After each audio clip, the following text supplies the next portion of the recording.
how to change your YouTube app language. So the first thing you have to do when you're on your iPhone is add a language to your iPhone. So what you want to do is go over to your settings and you want to go to General. And then from here, you want to scroll down until you find where it says Language and Region. Go ahead and click that and go ahead and add a language. As you see here, I have Spanish here.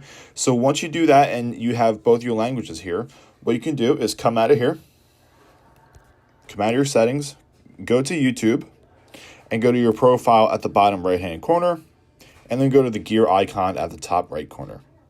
So from here, what you want to do is basically just go to General, and then as you see here, it says App Language about halfway down the screen, and you just want to go ahead and click English, and that's going to bring you to the YouTube settings on your phone itself, and at the very bottom, it says Preferred Language. You can go ahead and switch that to Spanish, and then that way your YouTube app will automatically upload to Spanish and change over, and you'll be able to use it from that point.